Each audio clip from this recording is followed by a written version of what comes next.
qui disent venir d'ailleurs, qui ont rencontré un jour de 1952 une brave femme qui s'y attendait pas du tout d'ailleurs, une jeune femme de 29 ans, qui s'appelle Rose. Et Rose, c'est une Limoise qui prend la vie du bon côté, qui est dans une insoutenable légèreté de l'être, qui aime beaucoup s'amuser et qui pense pas du tout, mais pas du tout, qu'il existe quelque chose d'autre et d'autres êtres dans l'univers. Et pourtant, voilà qu'il va lui arriver une drôle de chose. Alors, cette femme vit dans la banlieue toute proche de Nîmes. Elle est divorcée, elle a une petite fille de 4 ans à l'époque. Et elle décide, pendant que sa gamine est partie chez ses grands-parents durant les vacances de Pâques, de se rendre dans une propriété familiale qui se trouve dans la garrigue nîmoise pour aller chercher de la laine d'un vieux matelas pour refaire un matelas pour sa petite fille. Bon, elle part en vélo, elle part avec ses 2 chiens, et elle arrive sur cette propriété. Alors qu'est-ce que c'est que cette propriété? Donc c'est de la garrigue pure. Et il y a 2 constructions sur cette propriété qu'on appelle des masais. En fait, ce sont d'anciens refuges de bergers qui sont en pierre sèche. Il y a une pièce unique, c'est rond. On en a vu parfois à la télévision quand on nous montrait la région. Il n'y a pas l'eau, il n'y a pas l'électricité, c'est vraiment rudimentaire. Et l'un des 2 masais a été construit par le grand-père de Rose. Et déjà, il s'était passé des choses assez extraordinaires dans l'un de ces masais, puisqu'on avait retrouvé, bien des décennies plus tôt, un berger qui était endormi avec ses chiens, et on n'arrivait pas à le réveiller. Quand on l'a retrouvé, il dormait comme un brave, et on avait beau le secouer, il ne se réveillait pas. Donc ça avait marqué les esprits et les mémoires. On avait retrouvé un petit peu plus tard des enfants à qui il était arrivé exactement la même chose, mais le grand-père devait savoir de quoi il retournait. Puisque il a ouvert le toit des masais, il a retiré 1 ou 2 pierres, parce que ce sont des toits de pierre sèche aussi, et là, d'un seul coup, les phénomènes ont disparu. On n'a plus jamais retrouvé de berger endormi au fond de ces masais. Enfin, toujours est-il que le jour dit, qui était le 10 avril 1952, dans la soirée, notre Rose qui a pédalé jusque-là et qui est un peu fatiguée, s'est couchée tôt, il faut dire qu'il n'y a pas grand-chose à faire. Elle dort profondément quand d'un seul coup elle est réveillée par ses 2 chiens qui grognent, qui grattent à la porte. Donc sur le coup elle pense que c'est un lapin qui est de passage et dont ils ont senti l'odeur. Elle va ouvrir la porte et effectivement les chiens vont s'échapper et elle va voir les chiens disparaître. Et puis le silence revient, en général les chiens reviennent aussi, elle les entend en tout cas, et là elle n'entend plus rien, elle commence à s'inquiéter, elle se demande vraiment ce qui a bien pu se passer. Donc elle va aller voir ce qui se passe, elle se trouve dans le grand masais à ce moment-là, donc là elle va aller dans le petit masais, et c'est à ce moment-là, merci, qu'elle va être éblouie par une immense lumière blanche, un énorme flash qui va éclairer toute la campagne. Alors elle se demande vraiment ce qui se passe, évidemment, et dans l'obscurité qui est revenue, elle entend une voix masculine qui lui demande ce qu'elle fait là. Alors évidemment, elle est partie, Rose. Elle fait, mais attendez, je suis chez moi. C'est vous qui me demandez ce que je fais chez moi? Bon. Et donc, la lettre qu'elle n'a pas encore vue se montre dans le faisceau de la torche et elle voit un homme de taille moyenne, habillé tout de noir, qui n'a pas l'air particulièrement agressif, sauf qu'il est quand même tard et qu'elle est un petit peu étonnée. Mais elle n'a pas le temps de revenir de sa surprise, qu'elle entend derrière elle l'herbe qui crisse. Et là, elle se dit qu'est-ce qui se passe? Elle se retourne et qu'est-ce qu'elle voit? Un être absolument gigantesque, immense, un géant, 2,30 m. Et il la saisit par le cou. Et du coup, elle est complètement pétrifiée en se demandant ce qui va lui arriver. Et celui qui a une taille humaine et qui a l'air d'un être humain, lui dit, vous inquiétez pas, on ne veut pas de mal, hein, vous inquiétez pas du tout. Et elle entend que les 2 discutent dans une langue qu'elle ne connaît pas. Et l'être qui a l'air tout à fait humain, qui est de taille normale, lui explique que celui qui est en train de parler, il traduit donc, eh bien, pense qu'elle a eu très peur. Effectivement, elle a eu plus que peur, elle a eu une fausse carabinée et on se met à sa place. Et c'est à ce moment-là qu'elle entend d'autres pas qui approchent encore dans la nuit et qu'elle voit à nouveau un autre géant, tout aussi grand, qui se met à discuter avec les 2 autres. Se dit, il y en a combien comme ça qui vont arriver, là? Elle est quand même pas rassurée, surtout que les chiens sont toujours parvenus. Et l'homme humain lui dit, mais vous inquiétez pas, on est très pacifique, on ne vous veut pas de mal. Et lui dit, voilà, de toute façon, on est de passage, vous n'auriez pas des vieux livres à nous donner? Des vieux livres? Ah oui, des vieux livres, vous n'auriez pas ça dans votre maison? Bah, ici, j'ai des vieux livres, enfin, au milieu de la nuit, comme ça, bon écoutez, on ne veut pas de mal, on veut des vieux livres, si vous en avez, ça serait bien. Ça nous donnerait un grand service, vous savez, on en a vraiment besoin de vos livres. Alors évidemment, comme elle n'est pas très rassurée, elle ne va pas discuter, hein. Elle va leur dire, bah, écoutez, venez donc, j'en ai à voir dans le petit Mazel, là. Donc effectivement, il se dirige par là, et là, surprise, que voit-elle devant elle? Un nouveau géant. Bah, alors immense, celui-là aussi, mais il est un petit peu différent des autres. Parce que les autres ont l'air un peu jeunes, bon, ils ont les cheveux bruns, un peu bouclés, ils ressemblent à des hindous.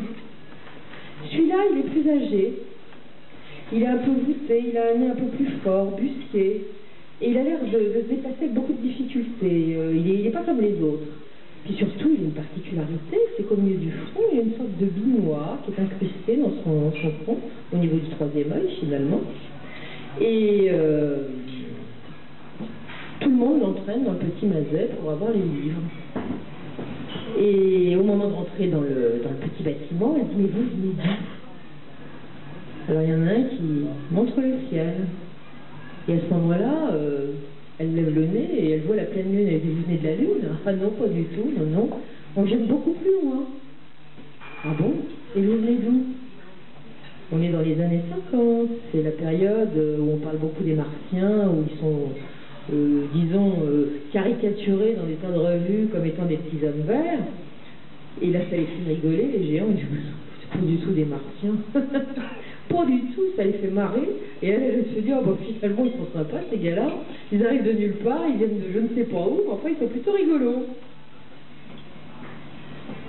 Et c'est alors que l'homme en noir, qui est humain, a priori, lui dit, bah, je vais vous montrer d'où on vient et comment on est venu.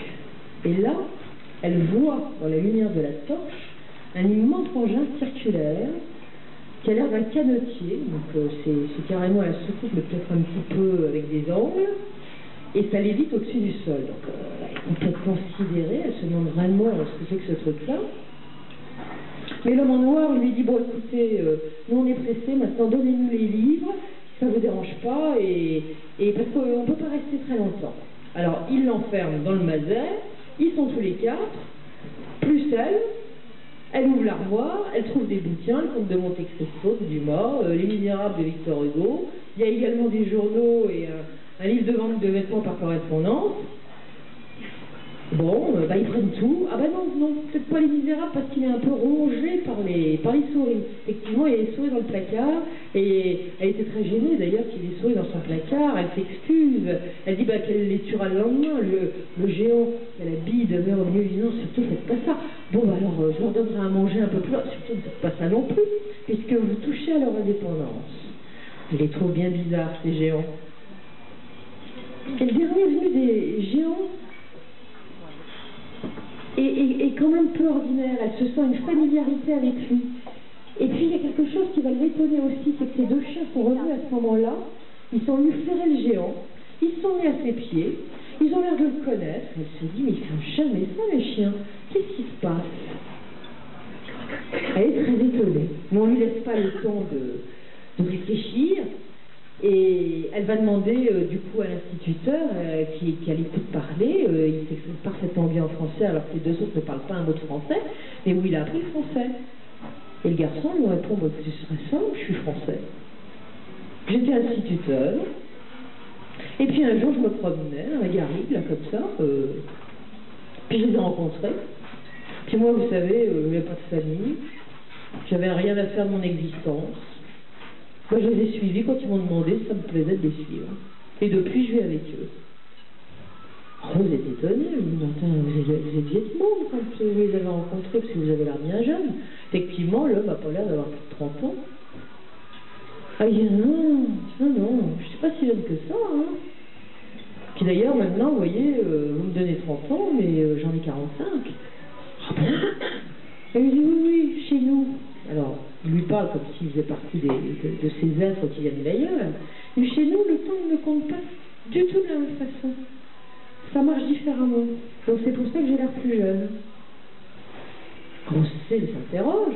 Il dit, mais qu'est-ce que vous venez faire ici? Et l'homme nous répond, mais c'est très simple. On vient surveiller la planète Terre. Parce qu'on sait ce que vous faites. On sait ce que vous avez fait. Il y a 7 ans. On est en 1952. Hein. Donc il y a 7 ans, c'était en 1945. Et en 1945, vous, braves humains, avez fait péter quelques bombinettes à Hiroshima et à Nagasaki, et ça a laissé des traces. Et ces traces nous préoccupent beaucoup. Donc nous venons régulièrement ramasser du thym, diverses plantes, des pierres aussi, aux quatre coins du monde, pas seulement ici, hein, pour voir ce que ça a donné. Quelles ont été les incidences. Alors ça, c'est une préoccupation systématique qu'on retrouve chez les stellaires. Valensole, à mon avis, cette histoire-là, c'est la même chose. Hein. Le gris qui était venu dans le champ piquer de la lavande, à mon avis, parlait exactement la même chose. Et je pense que toutes ces entités interdimensionnelles, car c'est ça en fait dont on parle, viennent vérifier quelles sont les incidences de ces explosions nucléaires sur la planète. Et il y a peut-être une raison à ça. Il y a une raison à ça que j'avais lu dans le témoignage d'une Américaine qui avait été abductée par qui avait été confrontée à des mantes religieuses, qui sont des êtres, qui sont des généticiens, qui font des transferts d'âme. C'est un peu spécial comme entité. Et ces êtres lui avaient expliqué en fait qu'ils étaient très préoccupés par le nucléaire, que nous ne savons pas maîtriser. Parce qu'en faisant joujou avec ça et d'autres technologies très hasardeuses, comme ce qui se passe pas très loin d'ici au CERN, par exemple, on s'amuse beaucoup sans savoir ce qu'on fait, eh bien, ça pourrait causer à terme l'effondrement de dimensions, les unes sur les autres, comme un millefeuille qui s'effondre au fond. Donc, si ça les intéresse, c'est qu'il y a une raison. Nous, on risque de nous faire du mal, à nous personnellement, mais eux, on risque de leur faire du mal aussi. Parce que si toutes les dimensions s'effondrent, ça peut être une partie lunaire, pourquoi pas créer un trou noir au fond, hein, avec tout ce que ça suppose comme catastrophe. Donc c'est pas du tout un hasard à mon avis, ces êtres-là sont extrêmement préoccupés par les petites expériences de nous les humains, qui pensons savoir et qui ne savent rien du tout. Parce qu'on sait bien quand même que quand les bombes nucléaires ont explosé, qu'on a fait des expériences, aux États-Unis, notamment les premières expériences, on ne mesurait pas du tout quel était le degré de désastre qu'on provoquait aux cellules humaines, puisqu'il y a des tas de gens qui ont été radiés qui s'en sont pas remis, hein, qui sont morts, et puis à la nature également, parce que ça laisse des traces, en 100 ans, c'est pas effacé, tout le monde le sait. Enfin bon, toujours est-il qu'elle va lui donner les bouquins, et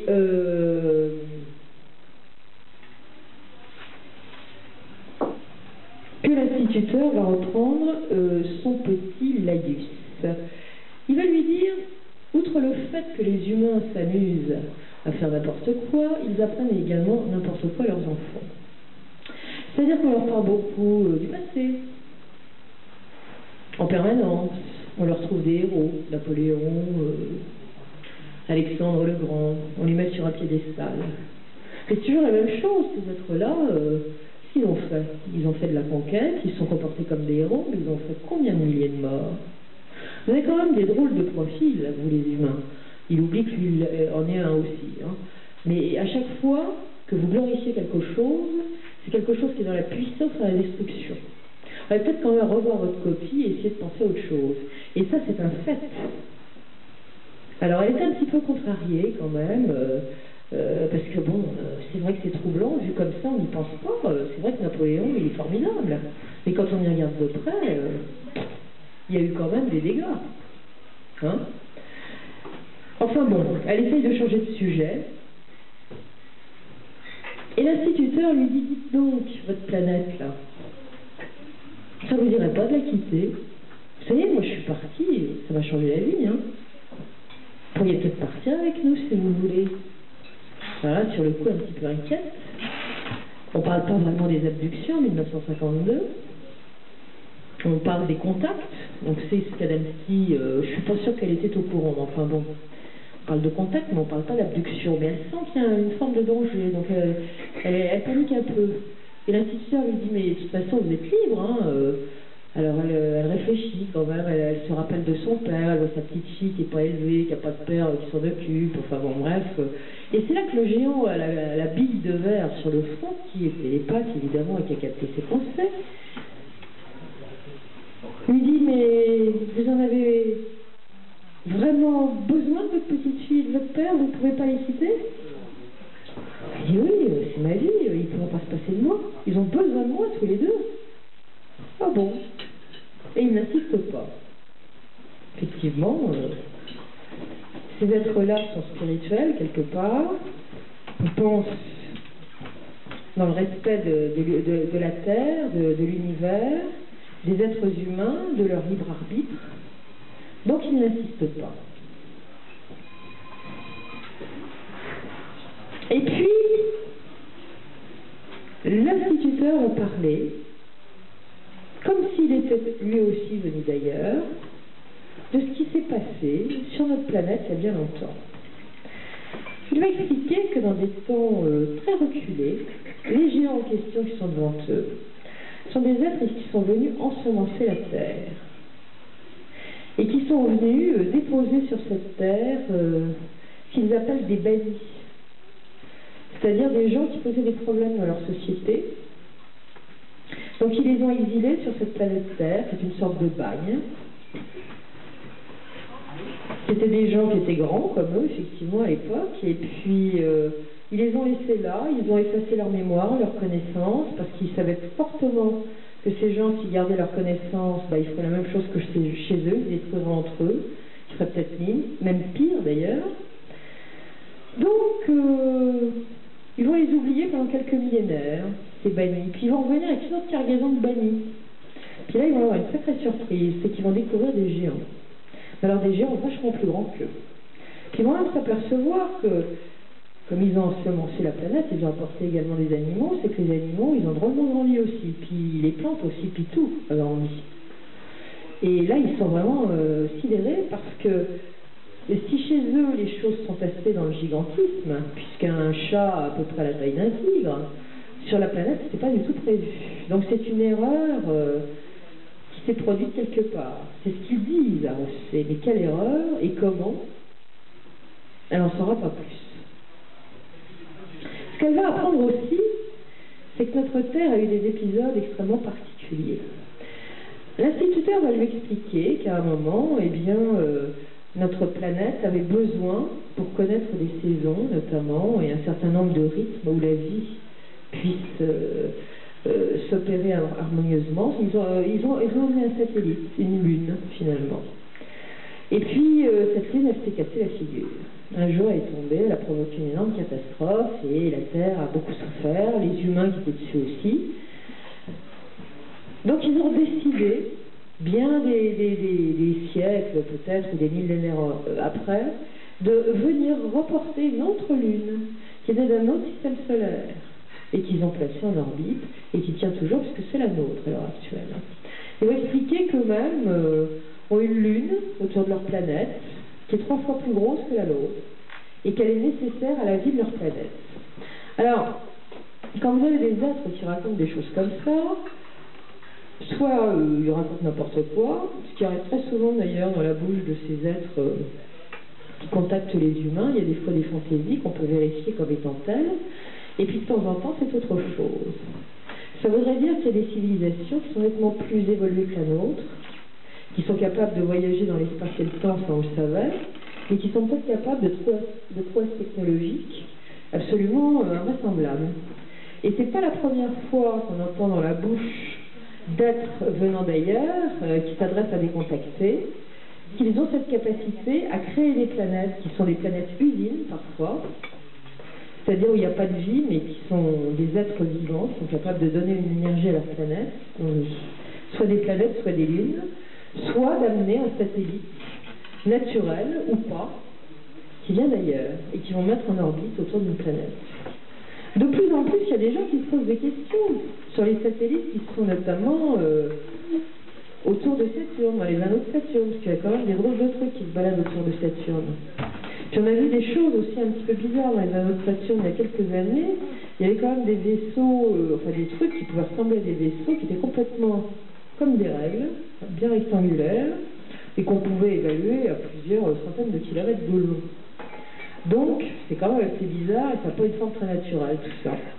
Donc, enfin bref, on apprend à travers ça, finalement, une fois de plus, qu'il y aura cette capacité pour des civilisations extrêmement plus anciennes et extrêmement plus évoluées technologiquement que nous, de faire des exploits absolument extraordinaires. Alors, vous avez également peut-être entendu parler d'un certain nombre de savants, de scientifiques. Il y a un japonais notamment qui est assez connu parmi eux, dont je ne me souviens plus le nom sur le coup, qui ont évalué des degrés aux civilisations en fonction de leur capacité technologique.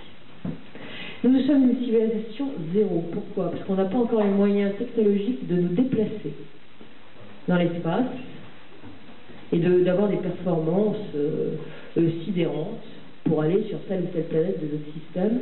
On a été sur la Lune, mais encore, il y en a qui discutent cette capacité à l'être humain d'avoir été sur la Lune. Mais enfin bon, admettons que ça a été le cas, mais on n'a pas été plus loin pour l'instant. Ces êtres-là, ils viennent de beaucoup plus loin. Ils viennent d'autres constellations. Certains viennent d'autres univers.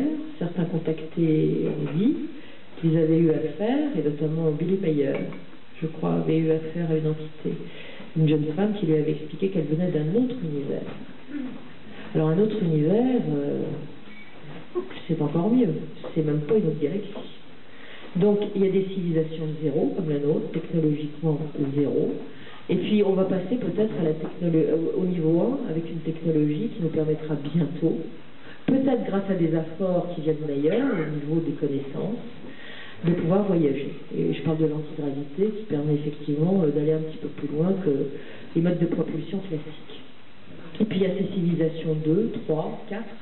Alors il suffit de vous dire que les civilisations 4, elles ne savent même pas qu'on existe.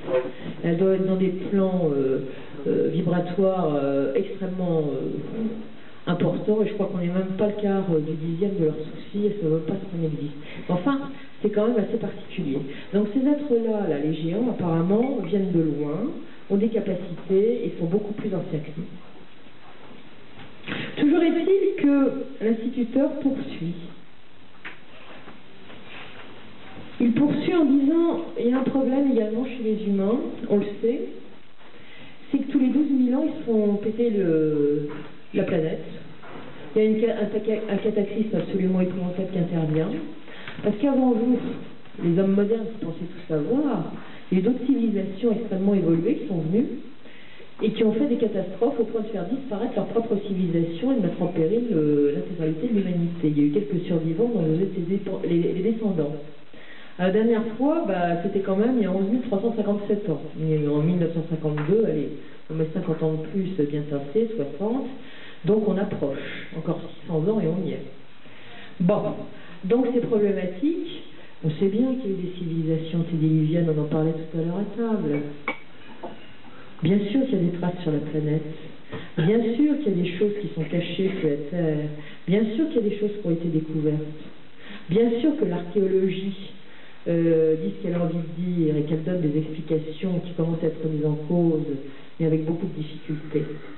Bien sûr qu'il y a des traces probablement d'explosions nucléaires ou d'autres technologies qui ont permis de dévaster certains endroits de la planète. Bien sûr, il y a des endroits où encore il y a des radiations. Ça s'est passé il y a des centaines de milliers d'années.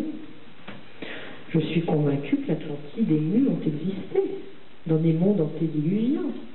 On sait que le niveau de l'eau a évolué à certains moments, quitte à recouvrir des parties de continents, où il y a des villes sous les mers qui sont d'une ancienneté totale et qui sont d'une modernité pour certaines choses.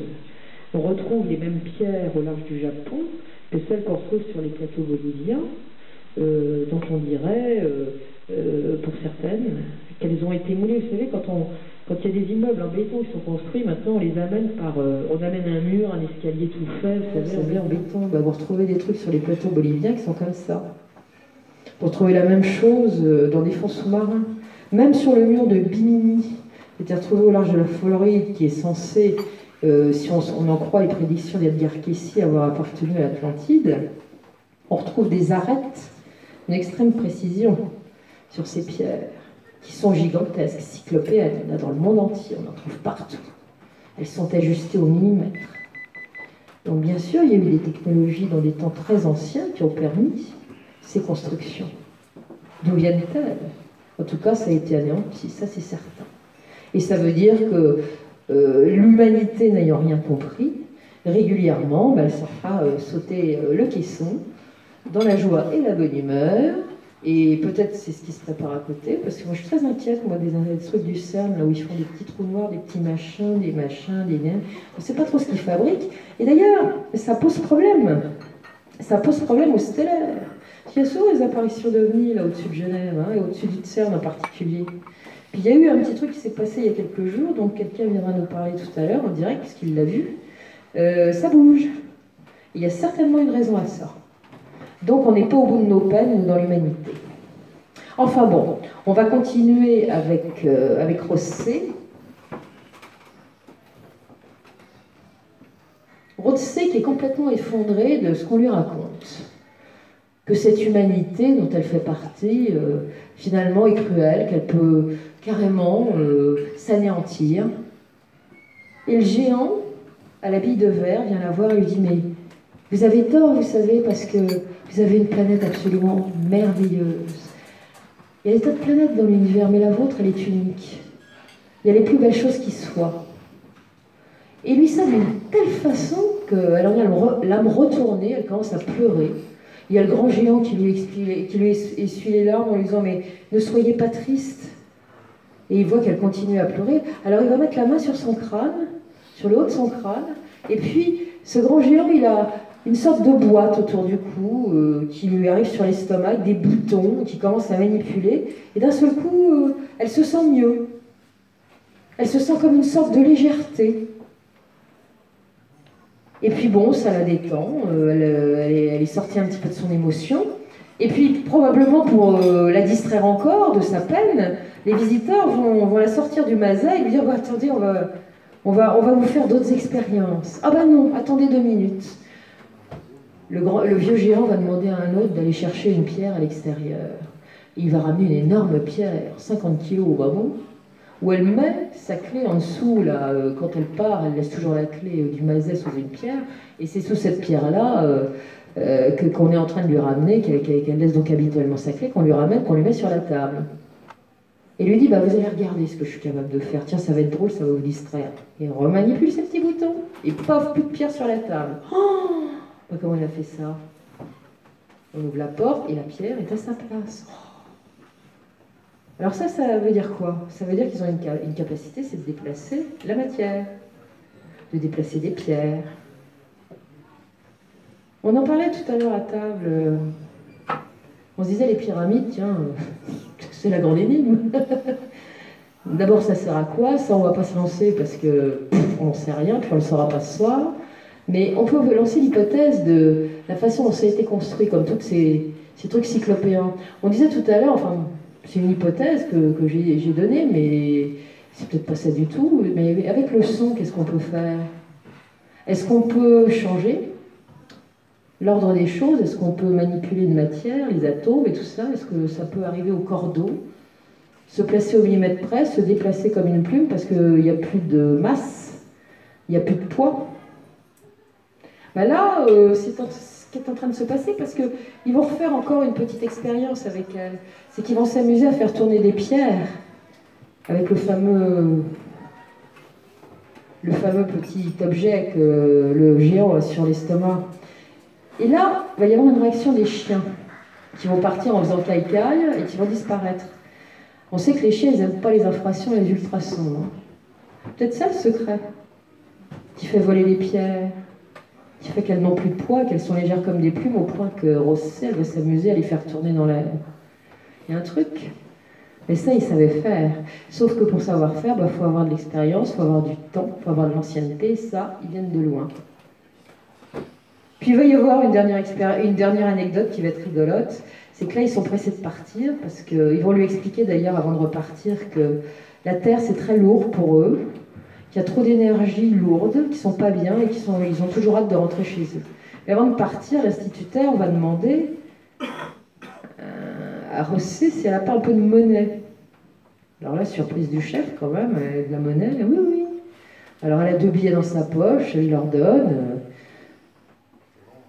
Et l'instituteur lui dit, vous savez, vous ne perdrez pas au change, parce qu'on reviendra dans 1 an jour pour jour, et on vous apportera un sac de billets. Et elle fait sa mauvaise tête. Vos billets, ça fait du mal à l'économie. Hein. Vos billets, vous pouvez vous les garder. C'est pas du faux billet qu'on veut vous rendre là. Alors elle est froissée, évidemment. Bah oui, quand elle rend un service, elle va leur dire, on ne lui rend pas le service qu'elle a rendu comme ça. Alors, on va dire, écoutez, ne vous froissez pas, si vous ne voulez pas qu'on vous rende vos billets, parce que vous nous avez rendu un service, on va vous en donner un autre, qu'est-ce qui vous ferait plaisir? Alors elle réfléchit, puis elle sort à l'instituteur, alors ça montre un pan de sa personnalité quand même extraordinaire. Elle lui dit, bah, voyez, j'ai un petit problème, c'est que j'arrive pas à ne pas confondre les infinitifs avec les participes passés. Vous pourriez peut-être m'aider, parce que là, je n'y suis pas du tout. Donc en pleine diarrhée, en pleine nuit, avec 3 géants qui viennent d'ailleurs, elle va prendre un cours de grammaire. Et ça va marcher, parce qu'elle ne fera jamais plus de fautes, après elle aura compris. Et puis, bon, bah, le temps de se quitter est arrivé. Les chiens sont revenus, l'air un peu apeurés quand même, parce qu'ils ont été dérangés par ces sons qui faisaient voler les pierres. Et l'instituteur lui dit, bon, bah, écoutez, maintenant on s'en va, il va falloir que vous fassiez reculer vos chiens. Il va falloir que vous reculiez vous-même, parce qu'on va partir avec notre engin, et c'est assez périlleux. Donc, reculez. Et là, ça va être très étrange, parce que d'un seul coup, Rossé va avoir l'impression d'avoir reculé toute seule. C'est-à-dire qu'elle n'a pas bougé de place, mais en même temps, elle est 20 mètres plus loin en arrière. Puis elle ne voit plus ses chiens. Elle se dit, ils sont passés où? Puis elle entend dans le petit maset que ça aboie. Et les chiens sont enfermés dans le maset, à double tour, alors qu'elle a la clé dans sa poche. Comment ils ont encore fait? Enfin bon, elle ne va pas se poser de questions. Ce qu'elle va voir, c'est l'engin qui décolle. Elle va entendre l'engin décoller. Ça fait une sorte de bruit de ventilateur. Elle ne va pas le voir dans la nuit. Elle entend les chiens qui jappent, et puis plus rien, ça a disparu. Et puis elle est à peine sortie de cette expérience qu'elle fonce se coucher, elle s'endort immédiatement. Alors ça c'est un classique, c'est-à-dire qu'en général ceux qui ont aperçu ces êtres-là, ils s'endorment comme des plombs après. Allez savoir pourquoi, terminé. Quand elle se réveille le lendemain matin, elle a mal au doigt. Elle se dit, mais qu'est-ce que j'ai au doigt? Oh, j'ai dû dormir mal. Oh là là, qu'est-ce que j'ai mal? Alors elle se masse l'annulaire. Bon, elle se dit, ça va passer, c'est pas grave. Et puis après, bon, avant de rentrer, parce qu'il faut qu'elle rentre à Nîmes maintenant avec sa laine, qu'elle a récupérée pour son matelas, elle va avoir l'envie de... Elle va d'abord aller jeter un seau d'eau usée au pied d'un chêne, et là vient... Elle a l'impression que le chêne lui parle. Elle a l'impression qu'il faudrait qu'elle le prenne dans ses bras, ce chêne. Alors là, c'est pas du tout son genre, elle se demande ce qui lui prend, elle se demande ce qui m'arrive. Oh là là, bon, allez, je vais ramener du lilas, donc elle va chercher des ciseaux, et puis elle commence à couper du lilas, puis elle entend, au moment où elle approche le ciseau, un chuintement. Et elle voit le lilas qui bouge. Elle se dit, qu'est-ce qui se passe? Et là, elle va comprendre que le lilas pleure, qu'il ne veut pas qu'on le coupe. Avant, elle n'avait jamais vu ça. Elle ne l'avait jamais remarqué. Quand elle approchait les ciseaux d'une tulipe ou de je ne sais trop quoi pour la couper, elle n'avait jamais entendu le chuintement de la plante. Elle n'avait jamais vu la plante bouger, réagir. Et maintenant, depuis qu'elle a fait cette expérience-là, ben, ça n'arrête pas. C'est-à-dire qu'elle entend les plantes qui souffrent ou qui préviennent quand elles vont souffrir ou qui sont joyeuses. Puisque quand elle va revenir à vélo, elle va s'arrêter à un moment. Elle va s'arrêter à un endroit où elle sait qu'il y a des chênes, et notamment un chêne majeur, ancien, que son grand-père lui avait montré, ce qu'on appelle un chêne lien, un chêne maître, un chêne énergétique, un chêne guérisseur.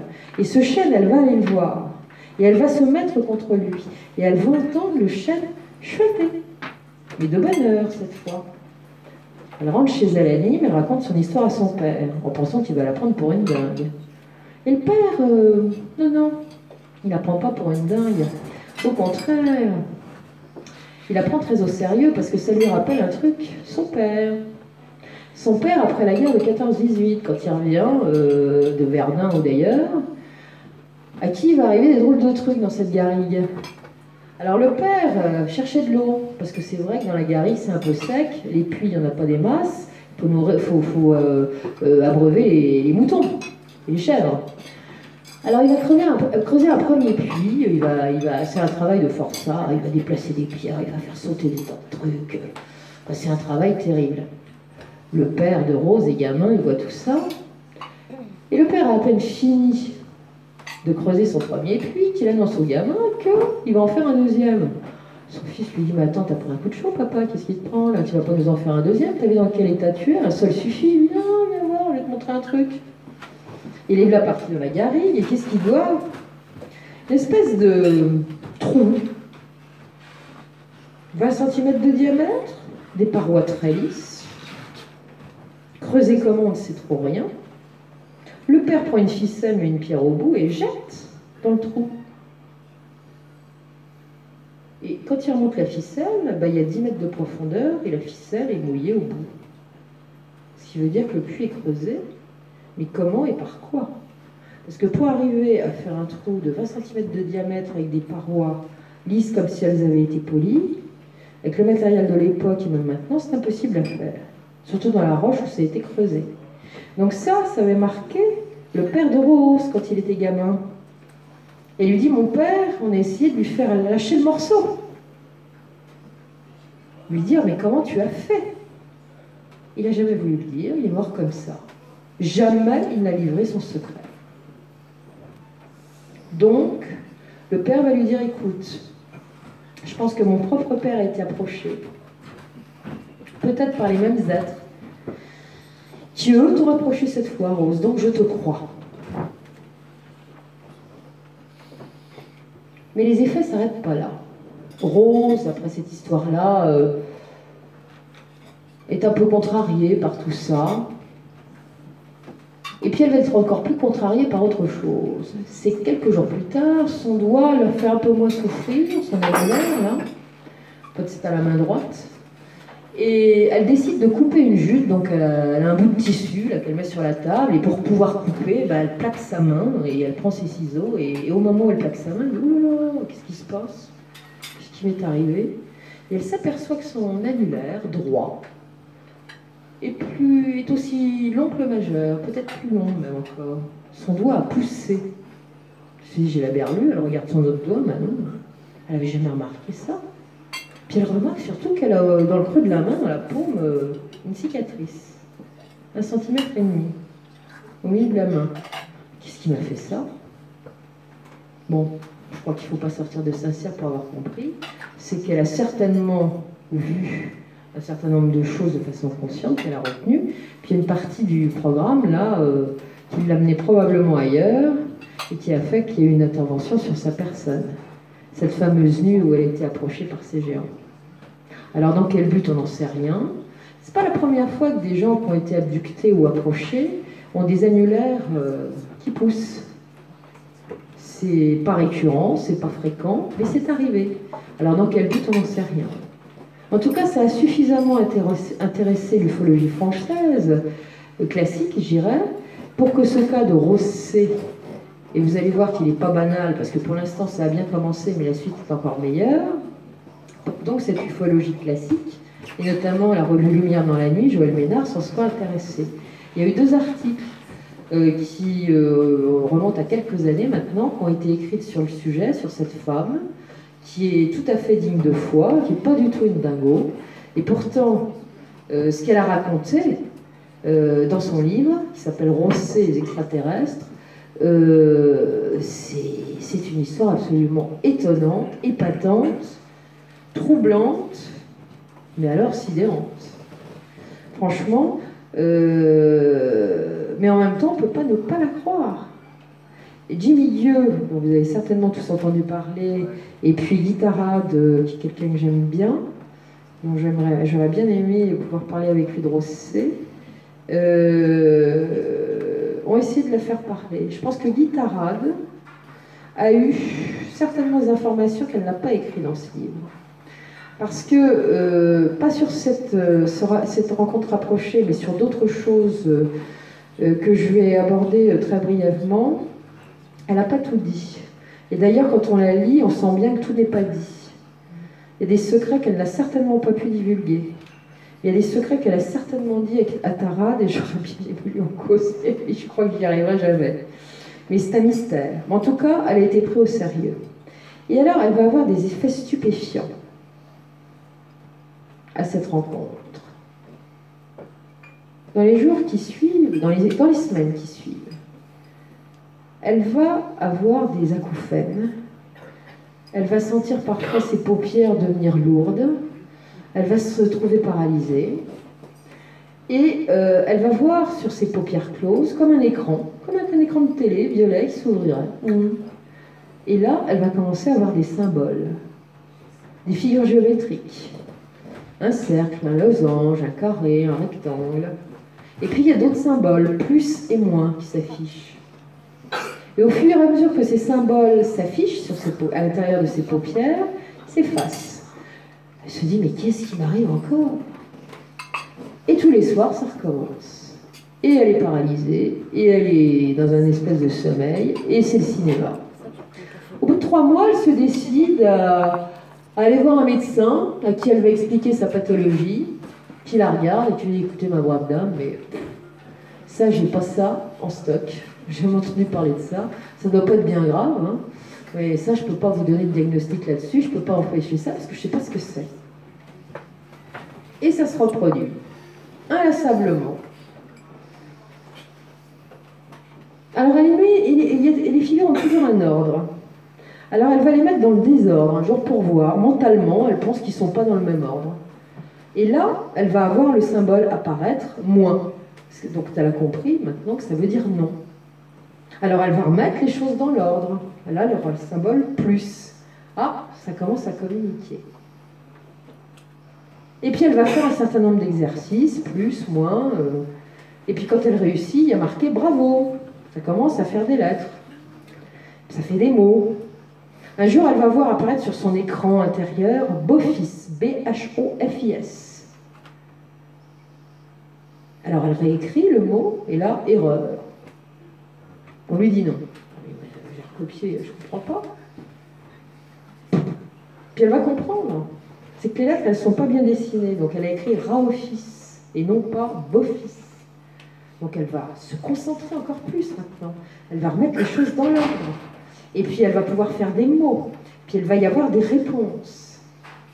Et alors ce qui va être étonnant, c'est que cet exercice va durer des mois, des années. Et elle ne va jamais faire le rapprochement avec ce qui lui est arrivé dans la garrigue. Jamais. Il faudrait qu'il y ait un jour un événement qui lui fasse faire le rapprochement. Mais avant, jamais. Et puis, son père va décéder d'une crise cardiaque, ça c'est un choc terrible pour elle. Et après le décès de son père, elle va balancer en message sur son écran « Assez, père mort, pitié ». Résultat, elle va avoir une réponse « Désolée ». Et là, plus de nouvelles, plus d'écran, tranquillité absolue. Et on lui fiche la paix pendant des années. Et elle va partir, elle va se marier, elle va rencontrer un officier de marine qu'elle va épouser et qui va être muté à Casablanca. Donc elle se trouve à Casablanca avec sa fille et le phénomène va reprendre. Un jour, il y a marqué « oiseau ». Puis on lui envoie une fleur, puis on lui envoie un serpent, un cube. C'est plus des figures géométriques, c'est plutôt des objets, des animaux. Alors elle se dit, je pourrais peut-être en parler à mon mari quand même. Parce que c'est bizarre ce qui m'arrive. Sauf que le mari est militaire et rationnel. Je dis, oh là là, si je raconte un truc comme ça, il va penser que j'ai pris un coup de chaud, c'est même pas la peine. Même pas en rêve, je laisse tomber. Sauf que, 1961, elle est enceinte de 7 mois, et puis en pleine nuit, elle est réveillée. Il fait chaud, elle n'est pas bien, elle va se mettre sur le balcon, et là, qu'est-ce qu'elle voit arriver? Un drôle de truc. Un objet très brillant qui fonce pour se mettre sous son nez. Ça fait 2 cymbales, comme des cymbales de fanfare, vous voyez, qui laissent des traînées lumineuses derrière elle en se déplaçant. Elle se dit, oh là là, c'est quoi ça?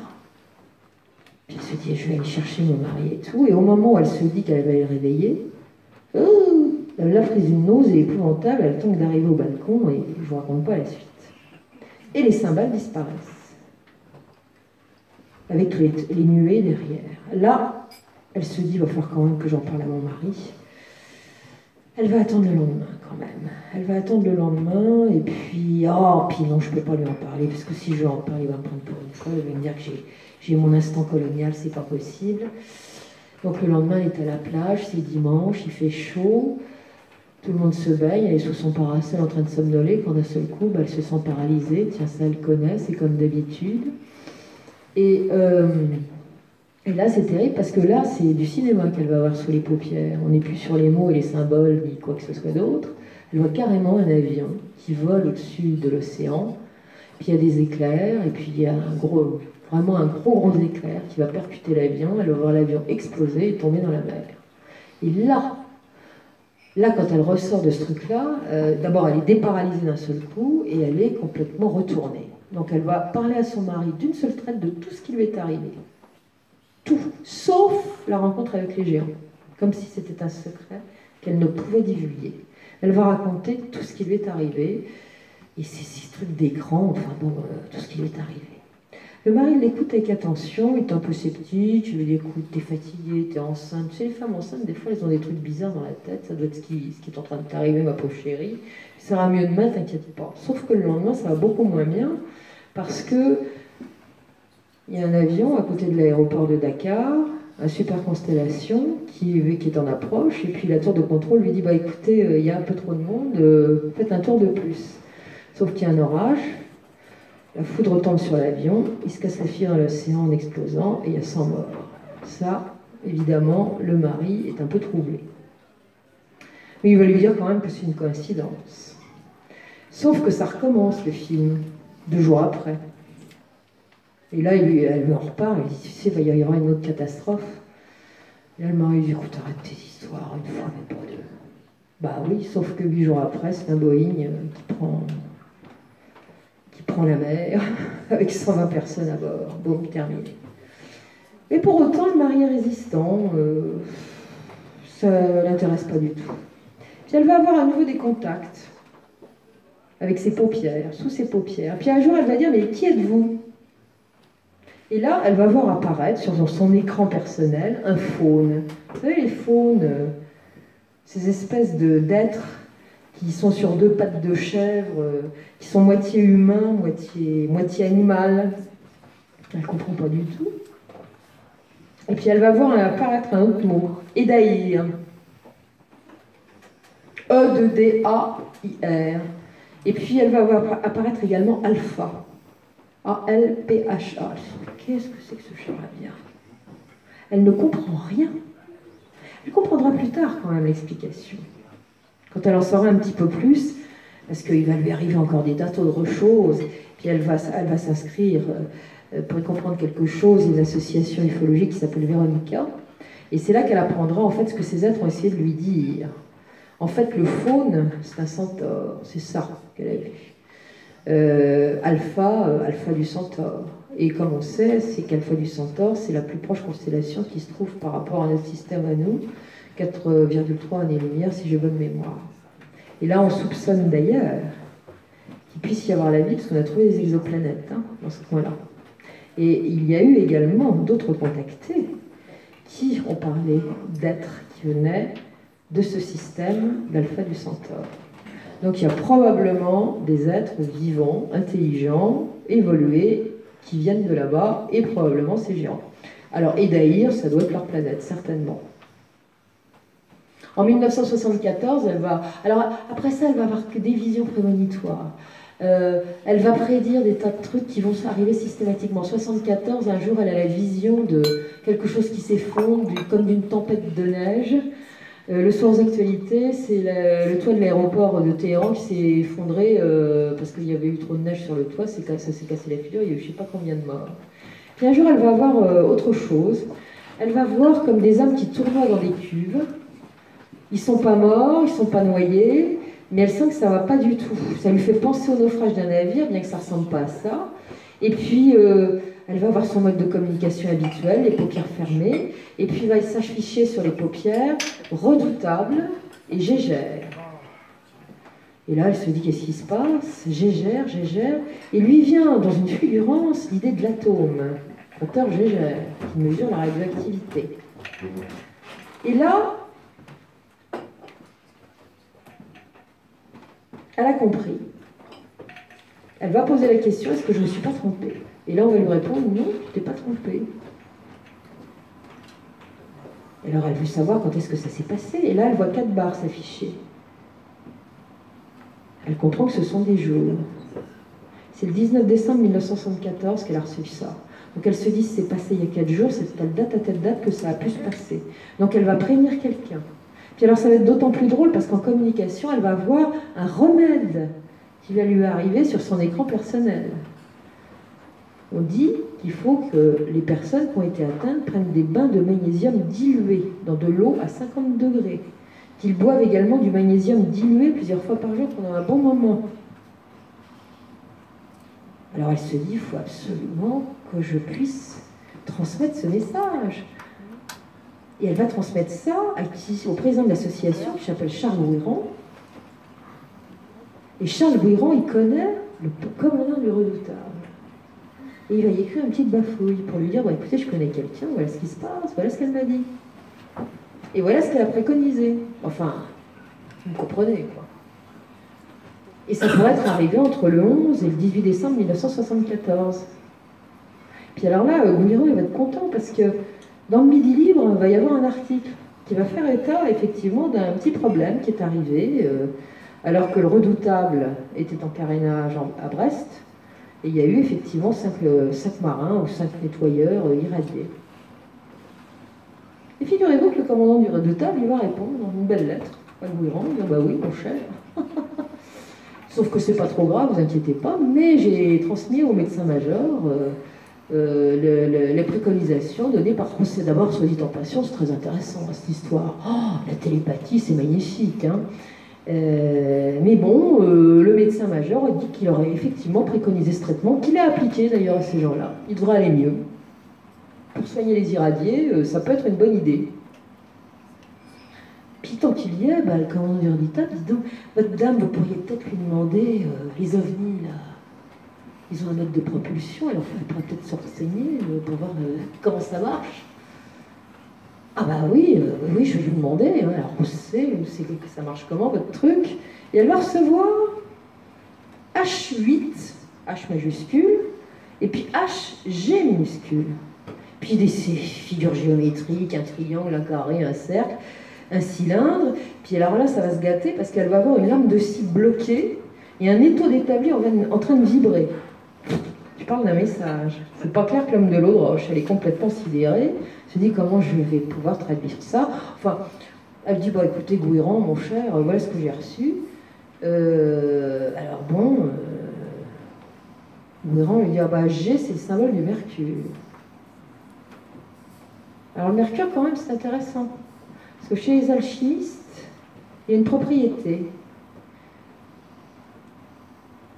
Avec le mercure, on aura la capacité de s'affranchir de la pesanteur et de voyager dans le temps, selon certains alchimistes. C'est quand même intéressant.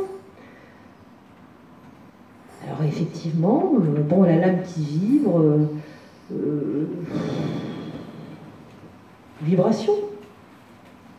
Vibration.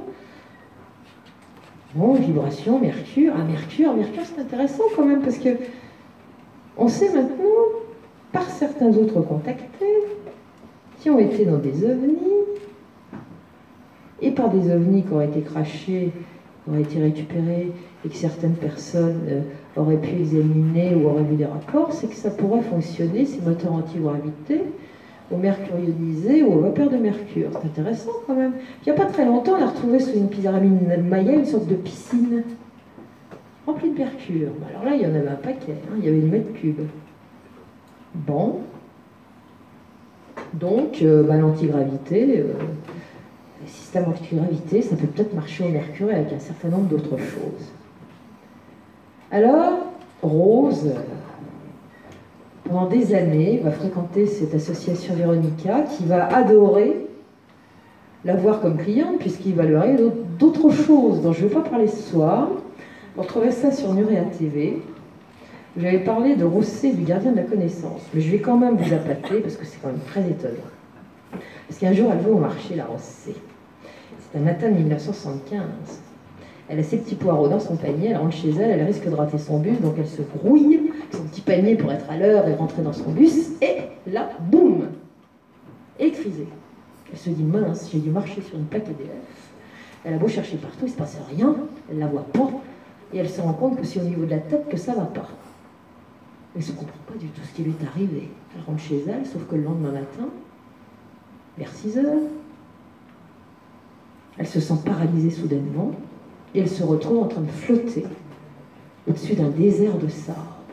Et elle aperçoit à l'horizon 2 pyramides. Elle flotte. Puis elle voit arriver à toute vitesse un sphinx. Il est rouge, tout rouge le sphinx. Et c'est là le début d'une curieuse aventure qui va durer des années pour elle, puisqu'elle va se retrouver finalement sous le sphinx, face à un petit être qui ressemble, enfin un petit être, pas si petit que ça d'ailleurs, parce qu'il est complètement humain, mais déguisé en égyptien d'époque. Et c'est le gardien de la connaissance. Et il va lui expliquer des choses absolument extraordinaires. Vous vous souvenez peut-être de ce médium absolument extraordinaire, cet américain qui s'appelle Edgar Cayce. J'ai fait une émission qui raconte sa vie il n'y a pas longtemps. Edgar Cayce avait beaucoup parlé à travers enfin, disons, il avait parlé parce qu'il était en transe, c'était le prophète endormi. Donc, à travers ses lectures, il a dit à certains de ses patients ce qu'ils avaient été dans des vies antérieures. En Égypte, en Atlantide. Et il a prédit qu'on retrouverait sous les pattes du sphinx, sous le sphinx lui-même, la salle des archives. Et il se pourrait bien que Rosset ait eu accès à cette salle des archives, qui n'est peut-être pas matérielle, ou qui peut l'être. Peut-être ça a été trouvé. Zahi Hawass, le conservateur de toutes les ressources archéologiques égyptiennes, a fait bien des mystères. Et il a interdit, avant la fin de son règne, puisqu'il a été un petit peu écarté avec la chute du pouvoir, il a interdit à tous les archéologues étrangers de venir fouiller sur Gizeh. Et à certains endroits, et le sphinx, on n'a plus le droit d'y toucher. Voilà. Donc qu'est-ce qu'il y a sous le sphinx? C'est Rosset qui le sait, puisqu'elle l'a vu, elle l'a vécu. Une drôle de circonstance.